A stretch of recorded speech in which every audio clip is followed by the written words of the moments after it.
Dans l'assemblée des saints, assoiffé je me tiens, que ton onction descende sur moi. Conscient que mon destin est dans le creux de ta main, que ton onction descende sur moi. Je suis disposé, assoiffé, que ton onction descende sur moi. Je suis disposé, assoiffé, que ton onction descende sur moi.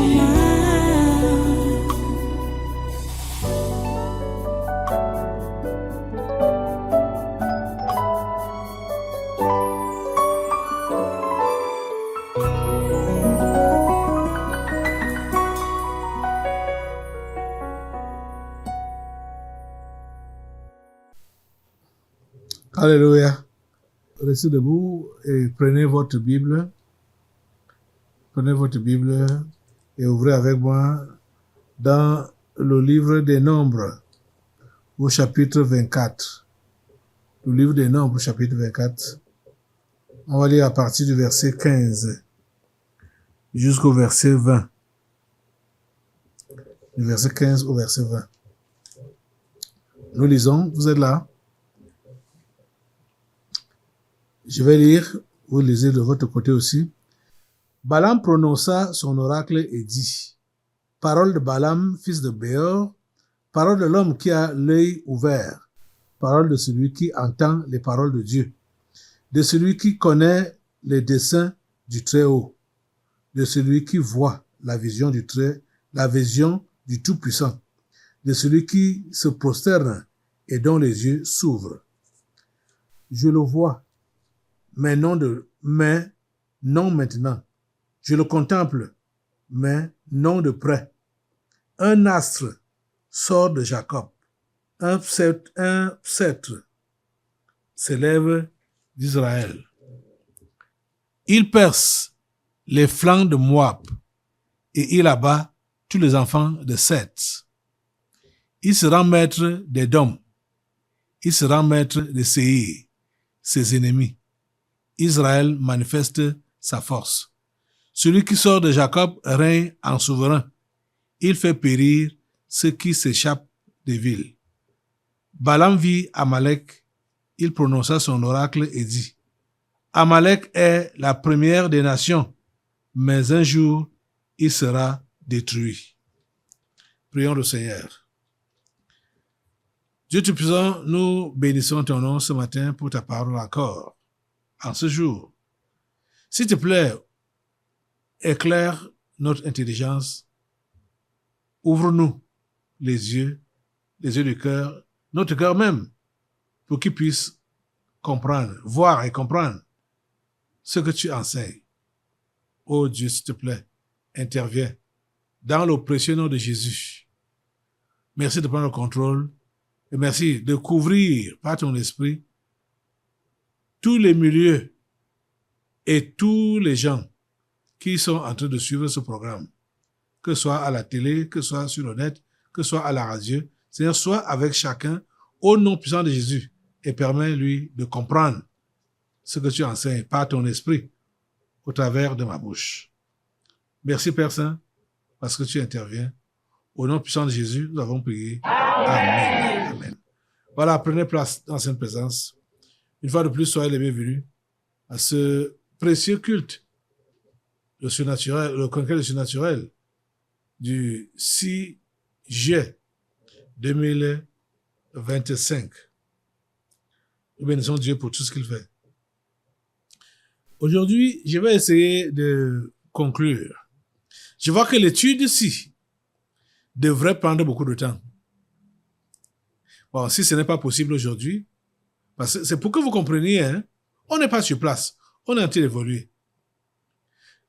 Ces deux exemples, Jacob et Ésaü, et en ce qui concerne la récupération des esprits familiers, les pièges que nous leur donnons, ou les pièges dont ils se servent à cause de notre comportement, c'est très significatif. C'est très significatif. On doit vraiment être vigilant. Écoutez, les amis, je vais vous dire une chose. Toute décision qu'on prend ou tout ce qu'on fait, cela a forcément des répercussions au lointain. Oui, que ce soit des actes positifs ou des actes négatifs qu'on pose, il y a des répercussions au lointain. Et parfois, de près, on ne peut pas vite voir les répercussions. On ne peut pas vite voir. Ça arrive comme ça. Quand on voit, par exemple, la malédiction que Ésaü a reçue, les répercussions, on peut dire, prétendre, pour ceux qui n'ont pas la vraie lecture spirituelle, ils vont croire que la malédiction que Ésaü a reçue n'a pas fonctionné immédiatement. Oui, ça a été la même chose, même avec Adam. Je crois que j'avais déjà enseigné cela. Même avec Adam. La malédiction a paru ne pas être immédiate, pourtant, c'était là. Il faut avoir la lecture spirituelle. Et il ne faut pas être emporté par ce qui frappe aux yeux. Parce que beaucoup sont emportés par ce qui frappe aux yeux. Ils vont croire que voilà, ça n'a pas vite marché, la malédiction n'a pas vite marché. Ou bien la bénédiction n'a pas vite marché. Comme pour Abraham et sa descendance. Abraham, Isaac et Jacob. Et surtout Jacob. C'est à partir de lui que il devait avoir explosion de la race d'Abraham et de toutes les promesses que Dieu lui avait faites. Vous voyez? Mais quand on voit comment il a trimé, on dit, hey, ça ne s'est pas vite accompli. Pourtant, c'était là. Rappelez-vous ce que je veux dire. Quand tu es chrétien, tu es avec Jésus, tu marches avec lui. Toi-même, tu peux ne rien avoir dans les poches. Toi-même, tu peux ne rien avoir en banque comme économie. Toi-même, tu peux ne rien avoir comme maison ou comme richesse de toute nature que ce soit. Mais Jésus te tient par la main. Tu ne dois pas te sentir misérable. Parce que tu es avec le roi des rois, le Seigneur des seigneurs, le propriétaire de toutes les richesses, de tout bien. Donc, tu ne dois pas te sentir misérable. Tu comprends, non? C'est ça que je veux que vous compreniez. OK. Pourquoi j'ai donné cette longue introduction? C'est parce que d'après cette lecture que nous venons de faire, nous sommes en train de voir que Balaam prophétise. Balaam était quelqu'un à qui Dieu parlait. Donc, ce qu'il dit ici, là, ce n'est pas des mensonges. Parole de l'homme qui a l'œil ouvert. Balaam avait l'œil ouvert. Il avait vraiment l'œil ouvert. De celui qui connaît les desseins du Très-Haut. Balaam connaissait les desseins du Très-Haut. Donc ici, là, Balaam ne parlait pas par lui-même. C'est l'Esprit de Dieu qui l'avait saisi et qui disait donc ces choses. De celui qui se prosterne et dont les yeux s'ouvrent. Vous comprenez ce qu'il dit là? Il se prosterne et ses yeux s'ouvrent. Et quand ses yeux s'ouvrent, il voit quoi? Je le vois, mais non maintenant. Ah. Je le vois, mais non maintenant. Je le contemple, mais non de près. Il parle de qui? Un astre sort de Jacob. Voilà. Un astre sort de Jacob. Un sceptre s'élève d'Israël. Vous comprenez? Notre choix ou nos décisions, tout cela a des répercussions lointaine. On ne doit pas seulement regarder à l'immédiateté, il faut regarder au loin. Vous comprenez? Parce que même avec Abraham, toutes les promesses que Dieu lui a faites, on peut peut-être croire que cela ne s'est pas accompli. Puisque quand on voit Ésaü et Jacob, c'est Ésaü qui s'est beaucoup répandu. Ésaü s'est beaucoup répandu. Ses branches, ses enfants, ils se sont beaucoup répandus. Ils étaient rois par-ci, rois par-là, chefs par-ci, chefs par-là. Hein? Tout ça. Ils se sont beaucoup répandus. Alors que Israël, quand même, Dieu n'a même pas voulu qu'il ait beaucoup de royaumes. Mais à cause de la rébellion, Israël a été divisé en deux royaumes. Le royaume de Juda et le royaume d'Israël. Ce qui n'était même pas dans le plan de Dieu. Hein? Ouais. Ici, Balaam est donc en train de voir ces deux gens. Parce qu'on va arriver au niveau d'Ésaü aussi. Le verset 7 parle d'Israël, donc Jacob. Allons un peu, continuons cette lecture-là. Ce qu'il voit, il voit quoi? Il dit, je le vois, mais non maintenant. Je le contemple, mais non de près. Un astre sort de Jacob. Un sceptre s'élève d'Israël. Il perce les flancs de Moab. Il abat tous les enfants de Seth. Verset 18.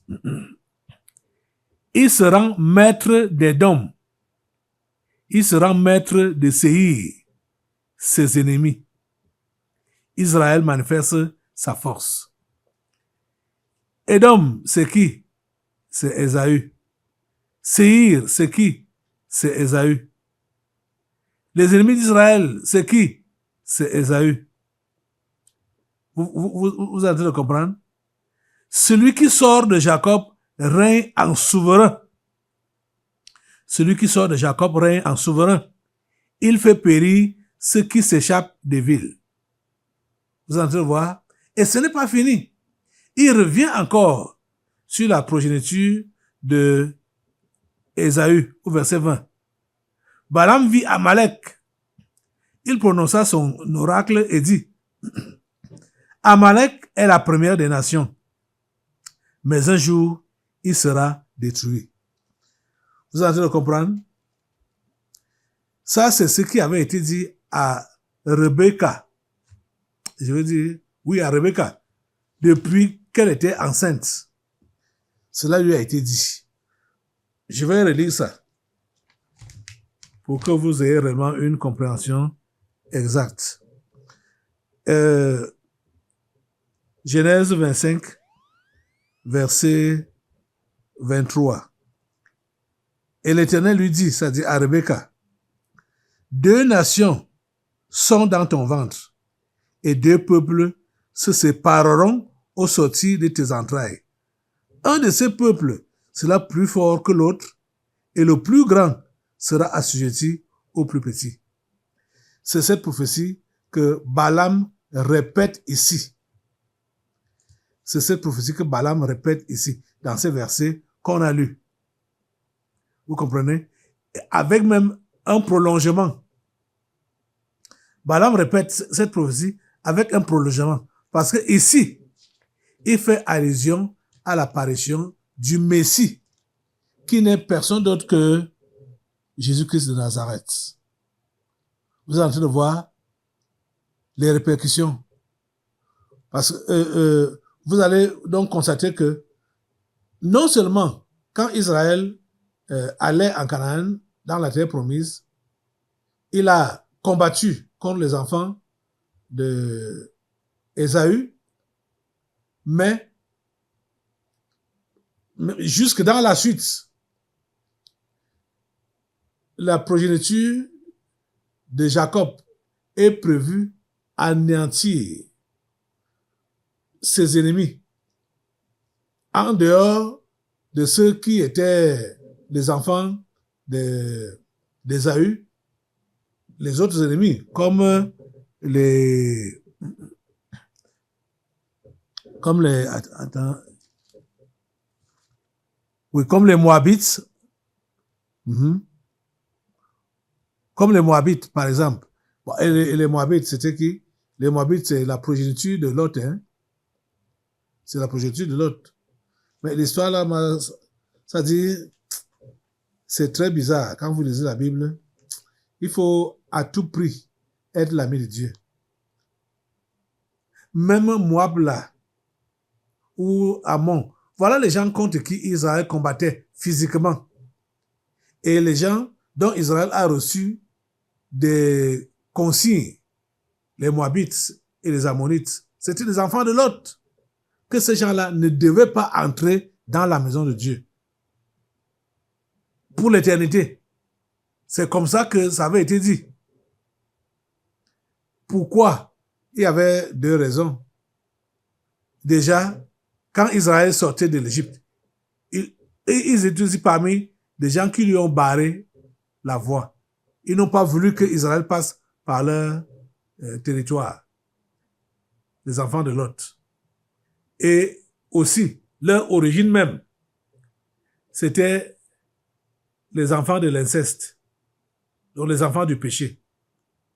Ouais. Donc cela pesait également sur eux. Pourtant, Lot a marché avec Abraham.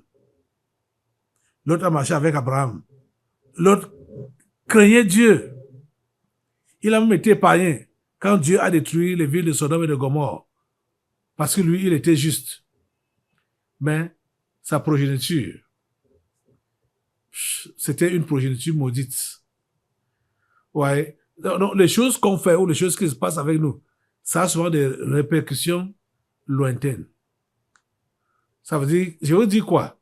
Je veux dire qu'il ne faut pas s'amuser avec notre comportement actuel. Ça peut nous créer des ennuis.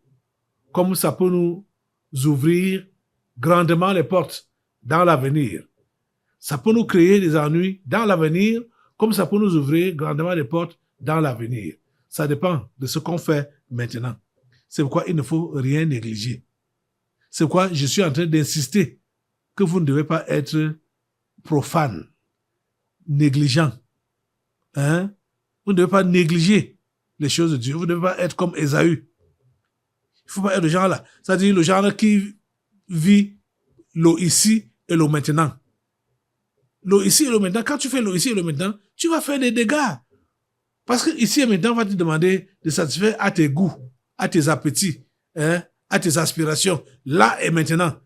Pourtant, ça a des répercussions lointaines. Ça a des conséquences lointaines. Ne soyez pas égoïstes. Parce que ce sont soit vos enfants qui vont souffrir dans l'avenir, ou même ceux-là que vous pouviez épargner de la souffrance, qui vont souffrir dans l'avenir. Parce que nous devons savoir que nous autres, enfants de Dieu, nous sommes placés sur cette terre, pas seulement pour notre vie propre, pas seulement pour notre intérêt personnel, mais nous sommes placés là pour notre progéniture et pour d'autres peuples. C'est comme ça que nous devons comprendre. C'est-à-dire, les paroles que Dieu avait dites à Abraham, qu'il est une source de bénédiction, cela s'applique à nous aujourd'hui, que nous devons comprendre que nous sommes une source de bénédiction. Donc, une source, quand elle coule là, elle abreuve tout le monde qui a soif. Ce n'est pas pour un individu, c'est pour abreuver tout le monde qui a soif. Donc, nous devons nous disposer comme tel, c'est-à-dire des sources de bénédiction. Vous comprenez?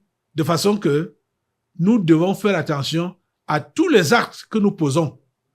Parce que ces actes-là auront des répercussions lointaines. Donc, des conséquences lointaines. Vous comprenez? Soit des bonnes répercussions ou des mauvaises. On voit pour Ésaü ici, comme il a été profane, son acte a eu des répercussions lointaines, mais des répercussions négatives. Parce que sa progéniture est devenue l'ennemi des enfants de Dieu, donc des enfants d'Israël. Vous comprenez ça? Ok. On continue à voir, analyser. Oh Seigneur. Vous pouvez vous rendre compte que Balaam a vu la naissance de Jésus. Et Balaam a vu le règne de Jésus. Balaam a vu tout ça. C'est ça qu'il dit ici. Parole de... Balaam prononça son oracle et dit, parole de Balaam, fils de Béor, parole de l'homme qui a l'œil ouvert, parole de celui qui entend les paroles de Dieu, de celui qui connaît les desseins de Dieu, qui connaît les desseins du Très-Haut, de celui qui voit la vision du Tout-Puissant, de celui qui se prosterne et dont les yeux s'ouvrent. Je le vois, mais non maintenant. Je le contemple, mais non de près. Un astre sort de Jacob. Un sceptre s'élève d'Israël. Il perce les flancs de Moab et il abat tous les enfants de Seth. Il se rend maître d'Édom. Il se rend maître de Séir. Ses ennemis, Israël, manifeste sa force. Oui, il se rend maître de Séir, ses ennemis. Et Israël manifeste sa force. Celui qui sort de Jacob règne en souverain. Il fait périr ceux qui s'échappent des villes. Balaam a vu ça. Ça y est, il parle de Jésus. Mais j'aimerais que vous compreniez une chose. Quand vous êtes enfant de Dieu et vous êtes au milieu, vous êtes né avec d'autres personnes, peut-être même vous êtes né seul, ça dépend. Mais vous avez quand même une famille charnelle. Il y a des gens qui sont différents dans la famille. Ou vous grandissez même dans la société. Vous avez des gens qui vous entourent, avec qui peut-être vous avez fréquenté, vous avez grandi ensemble.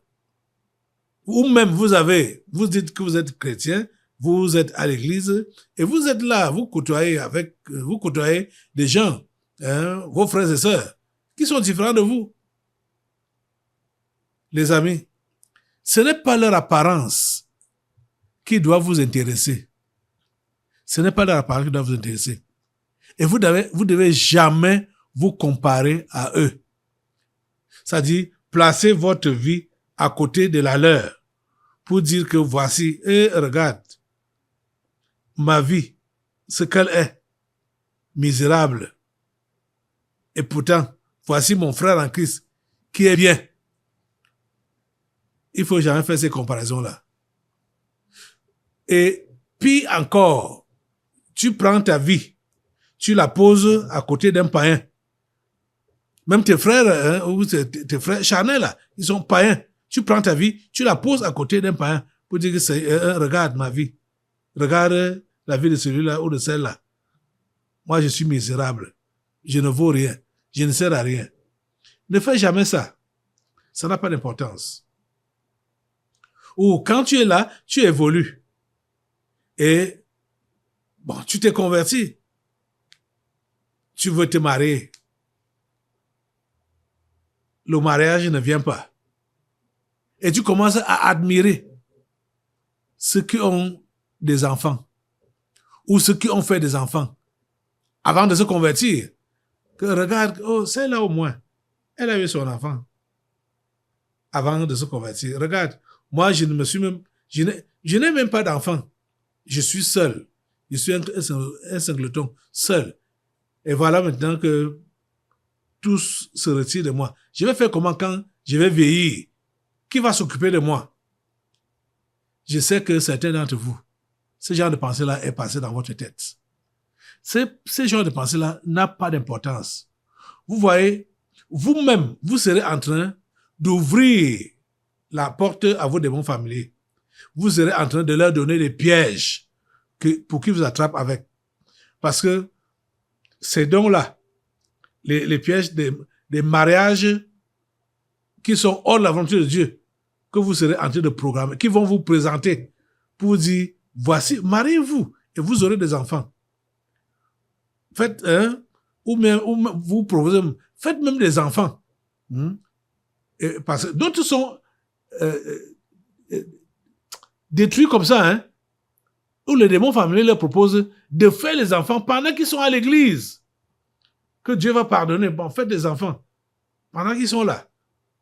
Mais c'est déjà ce genre de conseils diaboliques. Vous pouvez penser que c'est vous qui réfléchissez, mais je vous fais comprendre que ce sont les démons familiers qui sifflotent dans vos oreilles, qui vous donnent tous ces conseils-là et toutes ces paroles-là. Vous êtes en train de comprendre? Parce que, regardez, on est en train de voir Ésaü et Jacob. Ésaü a eu rapidement des marmailles d'enfants, des marmailles. Il a eu également rapidement des marmailles de chefs. Mais tous ces gens-là servaient à quoi? Ésaü les engendrait pour quelle raison même? Pour quel but? Écoutez-moi les amis. Ce que vous devez comprendre, c'est que les gens qui ne foutent rien dans la programmation de Dieu n'ont pas besoin d'exister. Je vous dis la pure vérité. Les gens qui ne foutent rien dans la programmation de Dieu n'ont pas besoin d'exister. Ce sont ceux-là qui ont été planifiés dans la programmation de Dieu qui doivent exister. Ésaü a fait beaucoup d'enfants. Mais ces enfants-là servaient à quoi? Ça servait à quoi? Ce n'est même pas étonnant de voir que, au jour d'aujourd'hui, on ne parle même plus d'Ésaü. Tu vas même chercher dans l'histoire ancienne pour savoir même qui était Ésaü. Les renseignements sont vagues. Les renseignements sont vagues. Ésaü, c'est Édom. Et les royaumes que ces enfants ont même établis, c'est les royaumes qui ont été dispersés. Il n'y a plus rien. Mais vous êtes en train de voir que pour Jacob, qui est donc Israël, existe jusqu'aujourd'hui. Israël a connu des perturbations à cause de la désobéissance de ses chefs. C'est pour cela que Israël connaissait des perturbations jusqu'aujourd'hui. Vous êtes en train de voir ça? Aujourd'hui, là, on ne parle pas d'Ésaü. On ne parle pas d'Édom. Mais on parle d'Israël. Et on parlera d'Israël jusqu'à l'éternité. Jusqu'à. Vous voyez? Parce que leur ancêtre, Ésaü, n'était pas dans la programmation de Dieu. Il n'avait rien à faire avec Dieu. Mais il a fait beaucoup d'enfants et très vite. Il s'est imposé dans la société très vite. Le genre qu'on peut donc admirer. Le genre qu'on peut envier. Pourtant, il n'y a pas de raison d'envier ce genre de personnes. Et c'est comme ça que vous faites. Vous enviez ce genre de personnes. Les gens qui ne sont pas dans la programmation de Dieu. C'est eux que vous enviez. Des morts vivants, c'est eux que vous enviez. Parce qu'ils ont des belles voitures. Ils ont des maisons. Ils ont des femmes. Ils ont des enfants. Ces gens-là, ces choses-là que vous citez qu'ils ont, ces choses-là servent à quoi? À Dieu. Ces choses-là servent à quoi? À Dieu. Les enfants que ces parents-là ont, les enfants que ces gens-là ont, vos membres de famille même, ceux que vous prétendez qu'ils vous dépassent, ils font quoi avec ce qu'ils ont? Pourquoi est-ce que vous les enviez? Pourquoi est-ce que vous les enviez? Vous ne savez pas que vous êtes bien comme vous êtes là? Cher ami, tu ne sais pas que tu es bien comme tu es là? Enfant de Dieu, tu ne dois pas pleurer. Enfant de Dieu, tu dois être fier de ce que tu es. À tout moment. Et comprendre, comme j'enseignais hier, que ça n'a jamais été facile pour ceux-là qui sont appelés de Dieu. Ça n'a jamais été facile pour eux. Ils connaissent des combats. Ils connaissent des oppositions. Il y a des barrières, des blocages sur leur route. C'est prévu par Dieu. C'est prévu par Dieu. Et ces barrières, ces blocages, ces combats-là ne sont pas destinés à t'éliminer, à te détruire. Jamais. Dieu fait à ce que tu aies ces barrières et ces oppositions pour que, quand c'est devant toi, donc, tu te plies vers lui pour dire, Seigneur, c'est toi qui es mon secours. C'est toi qui es ma force. C'est toi qui es mon soutien. Que tu ne marches pas en comptant sur toi-même et sur tes capacités. Que tu puisses compter sur lui et sur lui seul. Tu comprends ça? Le chrétien doit comprendre qu'il ne doit jamais aspirer, c'est-à-dire vouloir avoir l'indépendance. Tu comprends? Tu dois être soumis. Tu dois comprendre que tu dois demeurer soumis aux directives de celui qui t'a créé et qui t'a sauvé. Tu dois être soumis. Demander toujours conseil à celui-là qui t'a créé et qui t'a sauvé. Sans faire à ta tête. Sans faire en comparaison avec ce que tu vois autour de toi. Que tel a fait ceci, moi aussi je dois le faire. Tel a fait cela, moi aussi je dois le faire. C'est pas comme ça que Dieu veut qu'on fonctionne. Dieu veut que chacun fonctionne en lui demandant les directives qu'il a prévues pour lui. Seigneur, qu'est-ce que tu as prévu pour moi? Reste accroché à Dieu, penché sur lui. Seigneur, qu'est-ce que tu as prévu pour moi? Montre-le moi. Éclaire mon chemin pour que je puisse être au centre de ta volonté. C'est comme ça que doit être la vie du chrétien. Donc, n'écoutez pas. C'est vous-même qui cédez la place aux démons familiers. Quand vous avez déjà, vous prêtez attention aux, je vais appeler ça, les distractions qui sont autour de vous. Des gens qui se marient autour de vous. Des gens qui ont beaucoup d'argent autour de vous. Des gens qui ont beaucoup de richesses autour de vous. Des gens qui ont la belle vie, entre guillemets, autour de vous. C'est quand vous les admirez que vous êtes en train d'ouvrir la porte aux démons familiers pour qu'ils vous tendent des pièges. Empêchez-les de le faire. Empêchez-les de le faire, c'est-à-dire de vous tendre les pièges, parce que vous êtes en train d'admirer ou de convoiter ceux qui ne sont pas dans la programmation de Dieu ont ou bien font. Vous voyez, vous êtes en train de souiller votre Dieu quand vous faites cela. Levez-vous maintenant pour prier le Seigneur et lui demander la grâce de rester concentré sur lui. Seigneur, donne-moi la grâce de rester concentré sur toi. De comprendre que tu as un plan pour ma vie et que je ne dois pas regarder à gauche ou à droite pour désirer être comme l'autre est, parce que tu as tracé un chemin pour moi. Merci Père Saint de me donner la grâce de poursuivre ce chemin-là. Au nom puissant de Jésus, j'ai prié. Amen. Voilà. Assois-toi. Nous allons maintenant passer aux délivrances prophétiques. Dans l'assemblée des saints, assoiffé je me tiens, que ton onction descende sur moi. Conscient que mon destin est dans le creux de ta main, que ton onction descende sur moi. Je suis